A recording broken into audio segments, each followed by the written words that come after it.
ஒரு அரசன் ஒரு புலவருக்கு விருந்தளித்துக் கொண்டிருந்தான். அப்பொழுது வானில் கழுகு ஒன்று பாம்பை தன் கால்களில் பற்றிக்கொண்டு அவ்வழியே பறந்து சென்றது.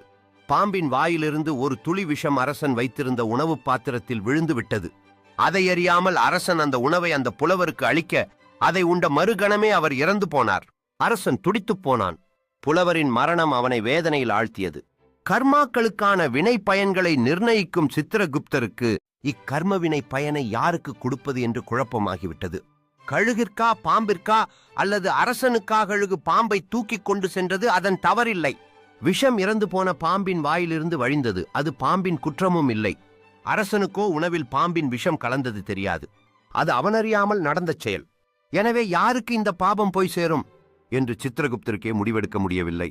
இதை பற்றி யமதர்மரிடமே கேட்போம் என்று தன் குழப்பத்தை கூறினார். சித்திரகுப்தர் கூறியதை கேட்ட யமதர்மன், சற்று நேர சிந்தனைக்கு பிறகு இதற்கான விடை விரைவில் கிடைக்கும், அதுவரை பொறுமையாக இரு என்றார்.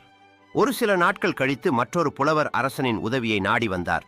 அவர் அரண்மனைக்கு வழி தெரியாமல் சாலையோரம் வியாபாரம் செய்து கொண்டிருந்த பெண்மணியிடம் வழி கேட்டார்.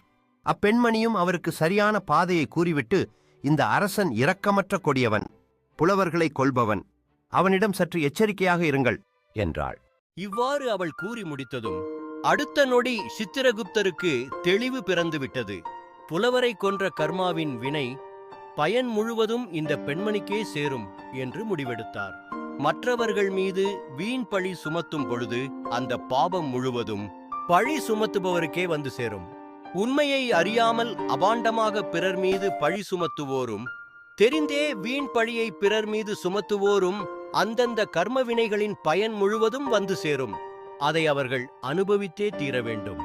மற்றவர்கள் மீது பழி சுமத்தும் ஒவ்வொருவரும் அதற்கான வினை பயனை அனுபவித்தே தீர வேண்டும் என்பது நியதி. உண்மைகளை மட்டுமே சொல்லுவோம், நன்மைகளை மட்டுமே பெறுவோம். பிறரது சாபத்தையும் பழியையும் வீணே நாம் பெற்றுவிடக் கூடாது. எனவே பிறர் மீது அபாண்டமாக பழி சுமத்துவதை தவிர்ப்போம். எனவே தேவையற்று பிறரது பாபங்களை நாம் சுமக்காதிருப்போம். அனைத்தும் இறைமையம், எல்லாம் இறைவனின் செயல்.